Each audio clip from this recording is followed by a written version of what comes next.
Hola, ¿cómo estás? Quiero brindarte un gran y cariñoso saludo. Te saludo en el nombre del Señor Jesucristo.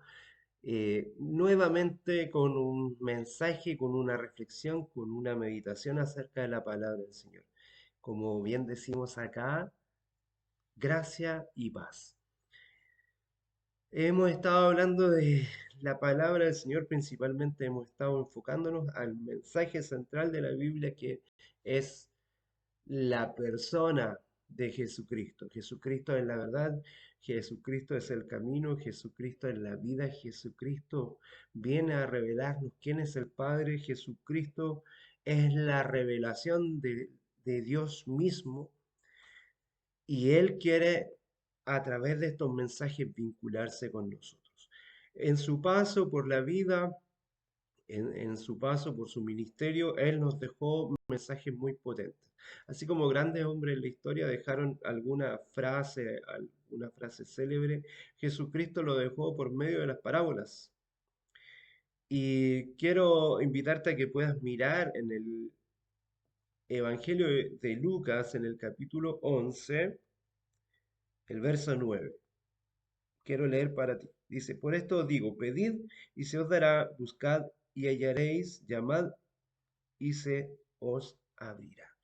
Con este versículo central quiero invitarte a que miremos a Cristo y titularemos este mensaje como el amigo inoportuno. Querido Padre Celestial, gracias te damos porque tú eres un Dios cercano, que viviste como nosotros, que te expresaste en la forma de un hombre a través de tu Hijo Jesucristo para poder mostrarnos que tú tenías el amor, que tú tenías la empatía, que tú tenías la comunicación y principalmente porque tú a través de tu ejemplo quisiste vivir la vida de nosotros para entregarnos a través de tu amor un mensaje de salvación, mostrarnos que y hiciste cumplimiento de tu promesa, pero principalmente viniste acá a entregarnos un mensaje de amor y un mensaje de cómo es tu reino. Tu reino, Señor, a través de las parábolas y presentando un mensaje simple y sencillo para que cada uno de nosotros pudiésemos comprender. Señor, permite que a través de esta reflexión podamos conocerte un poquito más y conocer qué nos quieres decir tú a través de este versículo. Todo te lo pedimos y te lo agradecemos en los méritos de Cristo Jesús. Amén y amén. Bueno, como bien decía, nosotros principalmente los cristianos hemos utilizado este mensaje para hacer decir a la Biblia algo que muchas veces no dice.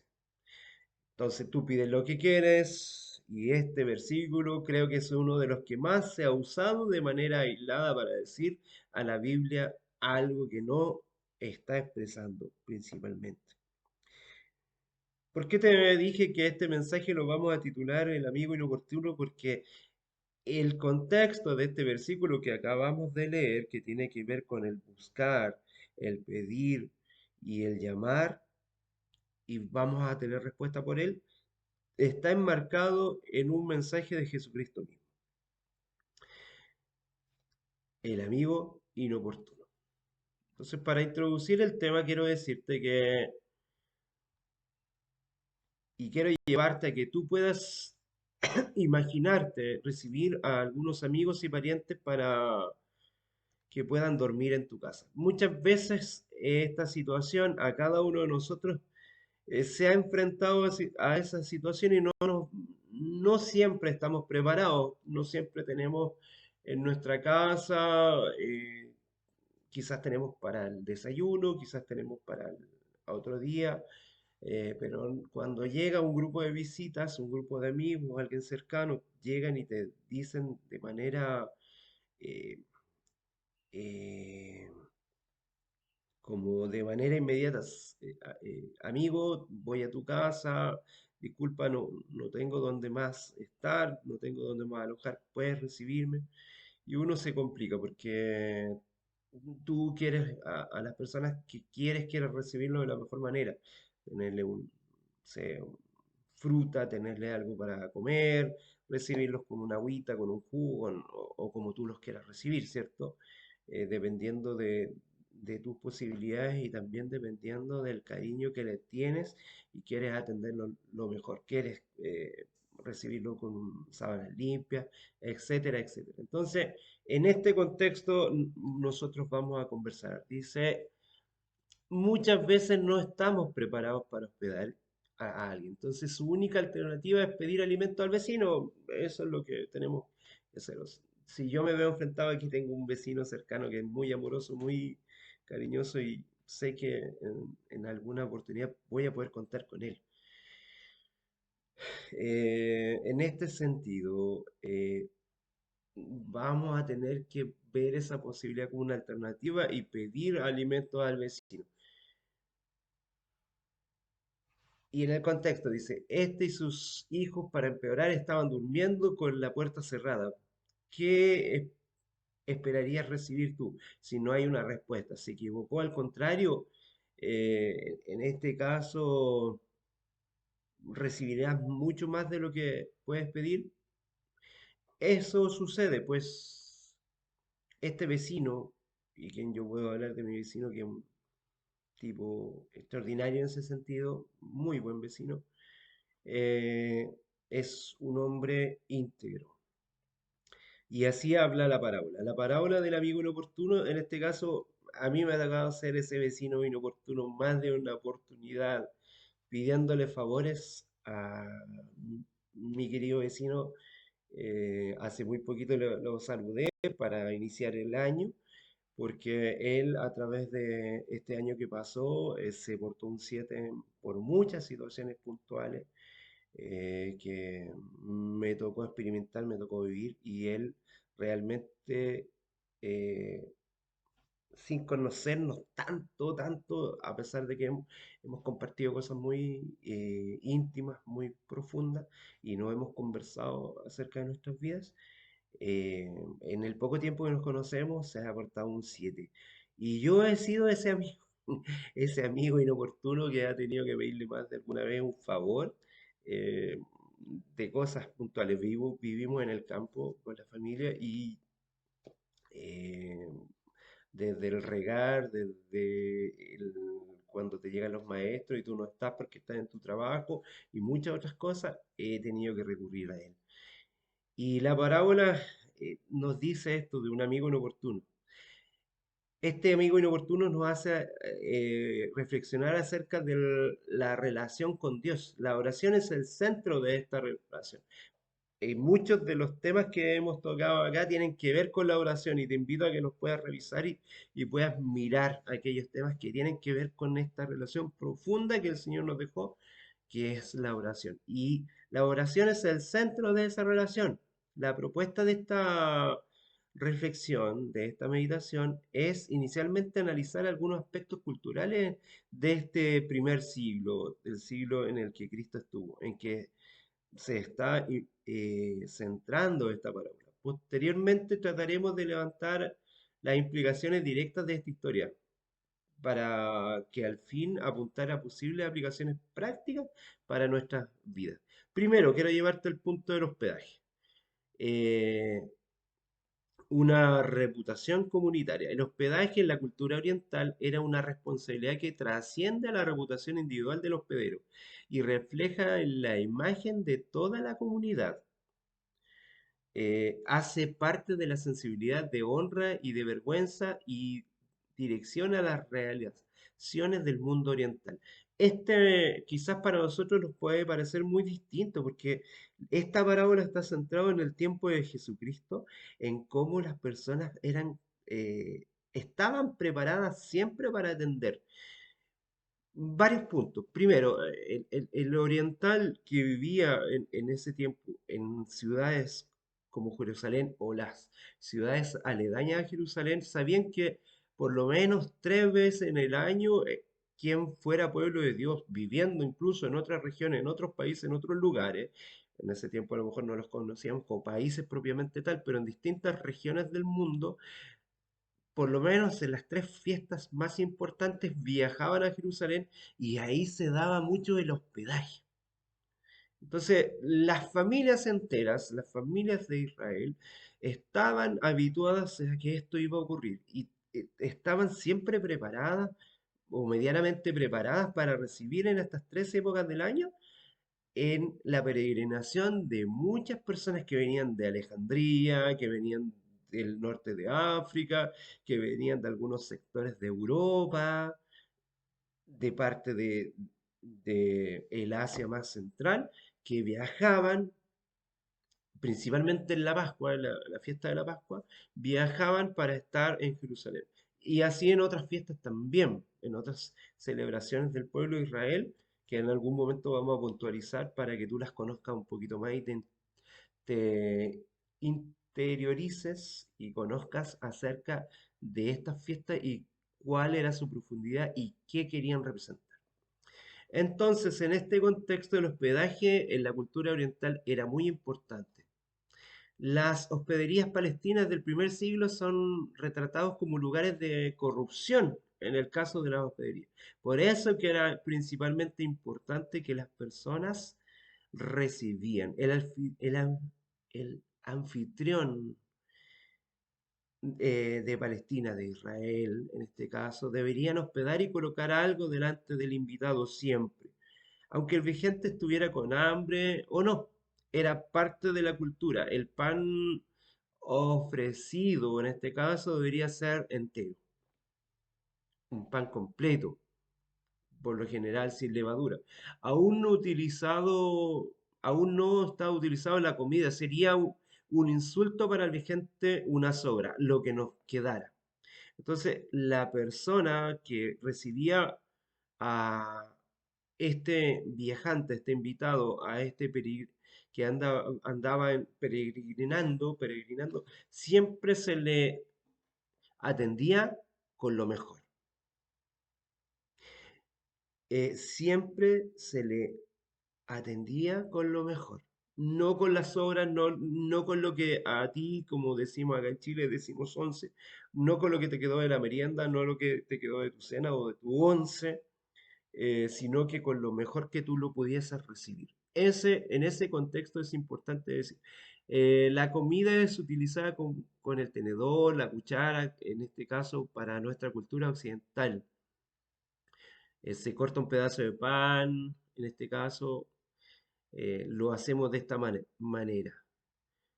Cuando el anfitrión dice yo no tengo, está demostrando que no posee algo adecuado para servir, para honrar a quien está hospedando. No es que no tiene, no es que no tiene, quizás algo le quedó, quizás tiene para compartir el desayuno, pero la mirada oriental era una mirada servicial para recibir a la persona, porque ellos tenían instalado en su mente y en su corazón de que ellos cuando vivieron en el cautiverio, principalmente el cautiverio que estuvieron primero en Egipto, ellos tenían el concepto de la liberación, y el cautiverio que vivieron posteriormente después en Babilonia, que también fue más potente todavía en términos de opresión, eh, para ellos era muy importante hacer sentir a una persona bien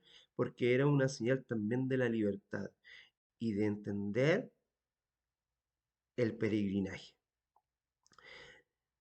Entonces, al mismo tiempo, el hombre que en este caso está durmiendo sabe que el hospedero necesita reunir lo esencial, la comida. Entonces, si tu vecino se rehúsa a lo mejor a prestar el pan, sería casi como una situación de insulto. Vamos a llevarlo ahora un poquito más hacia ya pusimos un contexto, vamos a llevarlo a la parábola. Lucas es el único de los evangelistas que presenta esta parábola. Ella está solamente en su evangelio. Es la secuencia de la llamada oración del Padre Nuestro. Si tú puedes mirar los versículos anteriores, ahí tú encuentras el Padre Nuestro. En Lucas 11, desde el verso 2 en adelante, hasta el 4 tienes el Padre Nuestro. Y de ahí en adelante viene esta parábola de Jesucristo.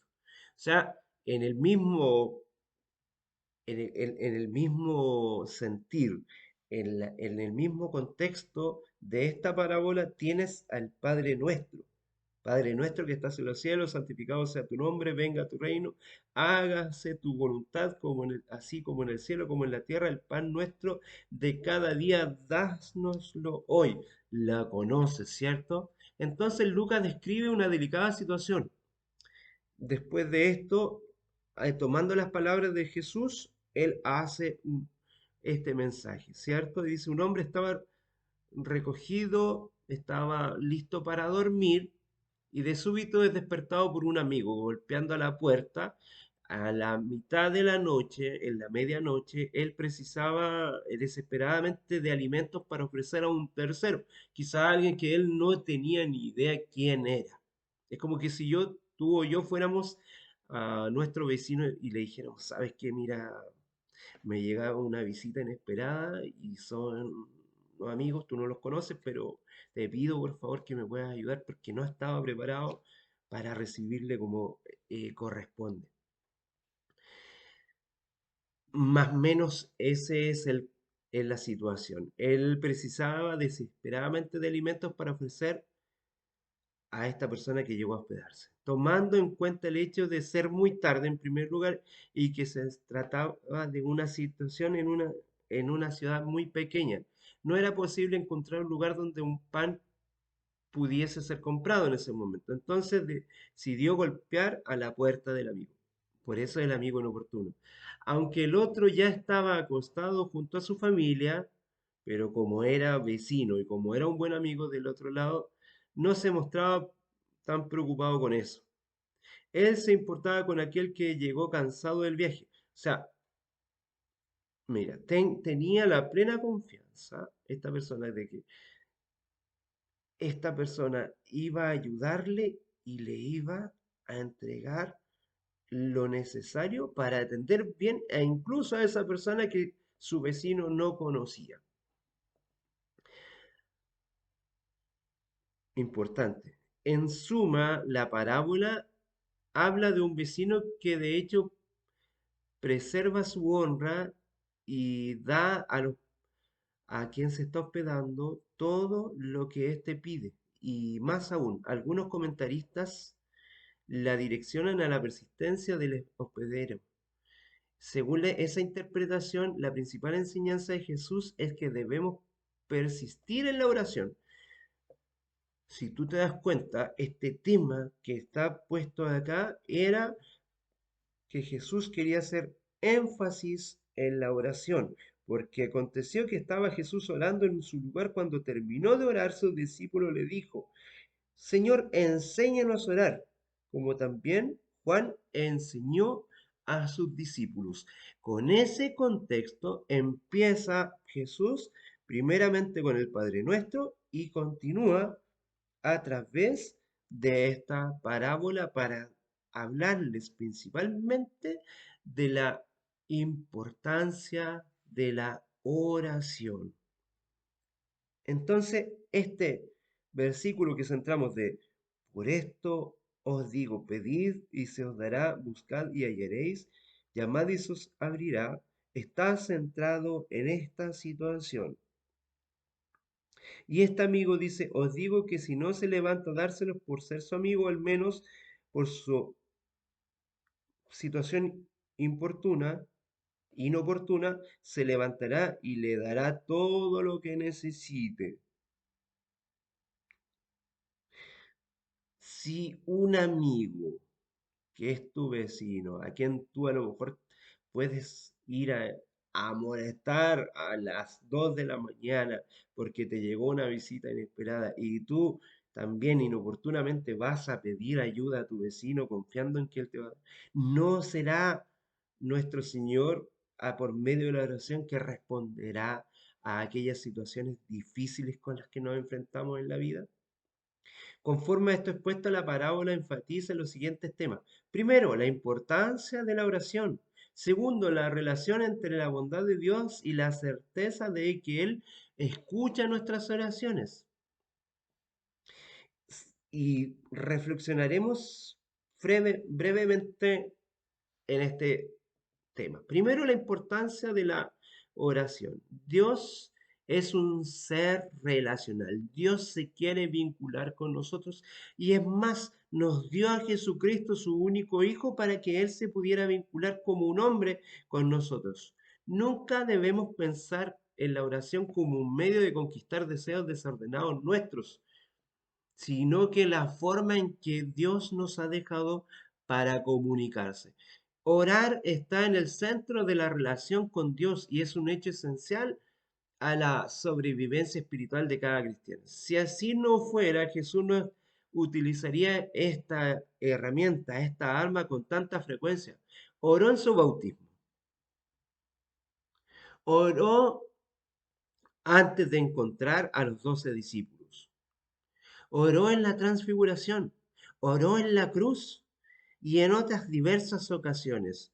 En el mismo Evangelio de Lucas, tú puedes encontrar cada una de estas situaciones. En el bautismo, Lucas 3, verso 21. En la elección de los 12, antes de eso, Jesús oró, capítulo 6 de Lucas, verso 12. En la transfiguración y en otras diversas situaciones, incluso en la misma cruz, en el Lucas 23, versículo 46. Se está comunicando con su Padre porque Dios es un Dios de relaciones. El medio que te dejó es porque Él quiere primeramente que tú te comuniques con Él, porque Él ya se comunicó contigo y también quiere darte respuestas. Nuestra oración no puede tener el objetivo de hacer a Dios funcionar como nuestro uso, porque nosotros no tenemos un Dios de amuleto. Tenemos a un Dios que quiere relacionarse, que quiere compartir, que quiere conocerte y quiere vincularse a pesar de que Él sabe todas las cosas. Es como un padre que quiere hablarnos. Dice Santiago 4:3: pedís y no recibís porque en realidad tú pides mal para gastar en tus propios deleites. Hemos visto a través de la historia de la redención y a través de distintas situaciones que eh, muchas veces el pueblo de Dios pidió y oró mal. Y Jesús, nuestro Dios, también dio respuesta a ello y muchas veces hubieron consecuencias negativas en esta situación. En el peregrinaje del pueblo de Israel, en una oportunidad pidió carne y eh, la carne a estas personas les salió incluso hasta por sus narices, a través de unas codornices que envió.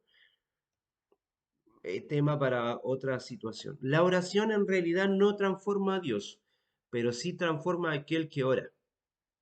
Muchas veces quieres orar para pedir que Dios eh, bendiga tus planes, tus proyectos, pero en realidad el Señor no actúa así. Él, a través de este medio de comunicación, quiere transformar tu vida. No oramos a fin de informar a Dios lo que nos sucede, el Señor ya lo conoce. Antes oramos diciendo, sea hecha tu voluntad. La oración del Padre Nuestro, que antecede a esta parábola del amigo inoportuno, es un patrón de oración que nos ayuda a organizar nuestros motivos a fin que se armonicen primero con la voluntad de nuestro Dios. El principio observado es una oración en la oración es poner el interés divino en primer lugar, el interés de Dios, que se haga su voluntad.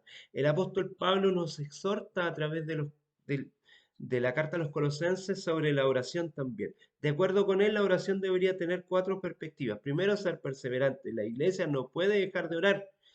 Debe orar sin cesar y nunca desmayar. Debe ser vigilante.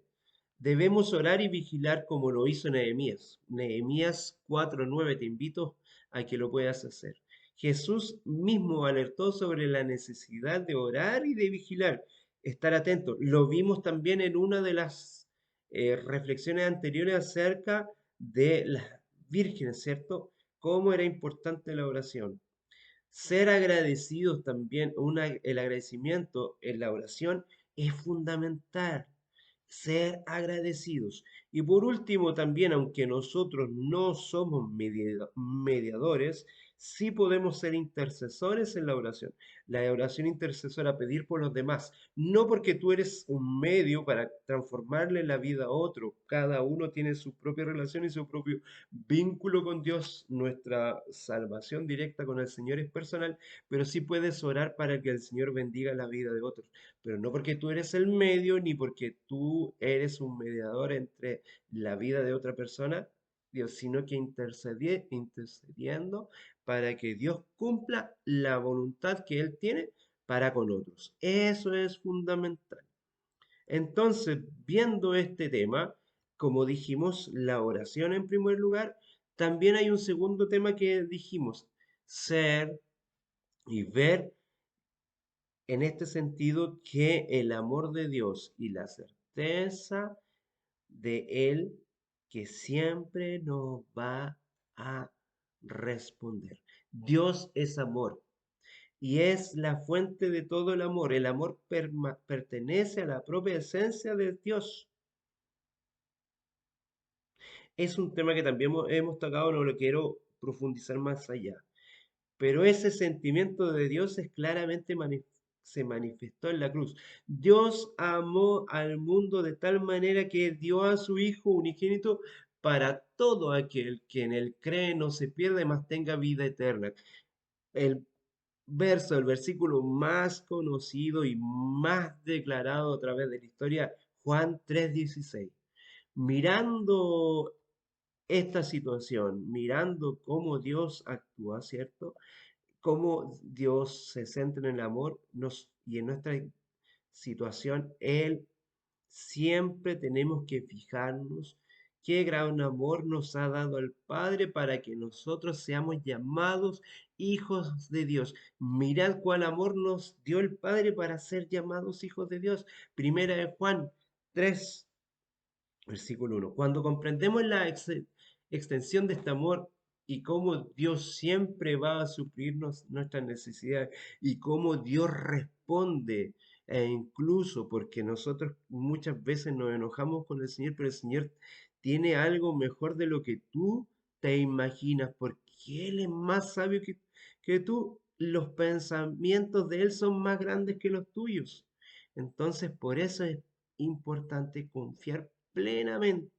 Si Él es capaz de cuidar de las aves, de que no necesitan sembrar para alimentarse, no tendrá más cuidado de ti y de mí que somos su creación y que nos asemejamos a Él. Cuando comprendemos este amor de Dios, podemos explicar de manera mejor la frase de Jesús que nos presenta la parábola del amigo inoportuno. ¿Qué padre de vosotros? Sigue diciendo, ¿cierto? Después de que nos da este versículo de pedir y se os dará, buscad y hallaréis, llamad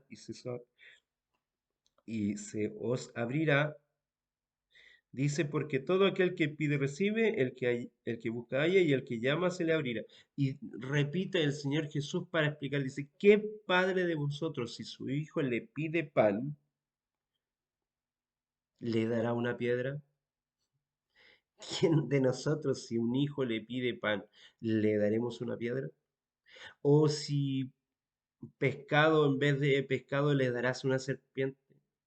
¿Y si pide un huevo le darás un escorpión?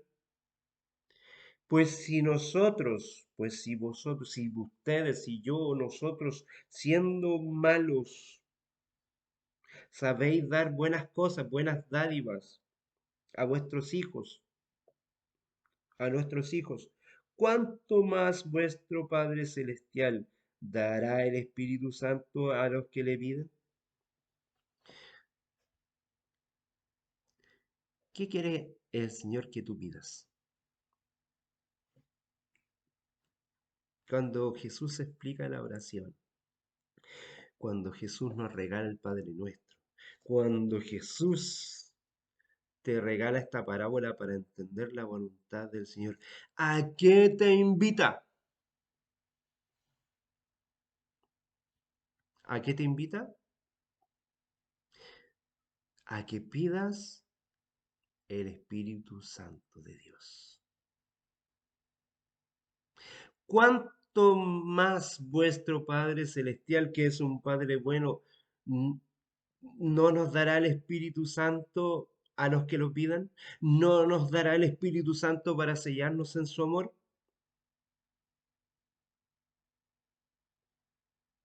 ¿O es que le tienes que pedir un auto? ¿O es que le tienes que pedir una casa? ¿O es que tienes que pedirle $1 millón? ¿U otra cosa? El Señor te invita a que te comuniques con Él para entregarte su espíritu.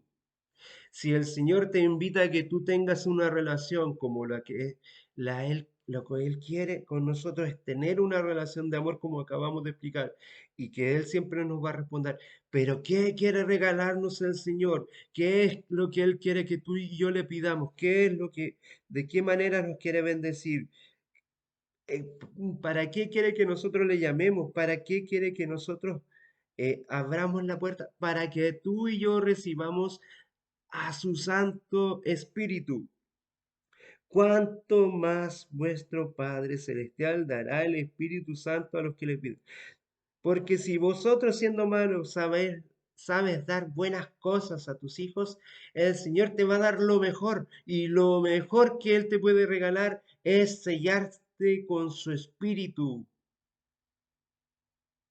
Lo que Él quiere regalarte es el sello de Dios que es su Espíritu Santo.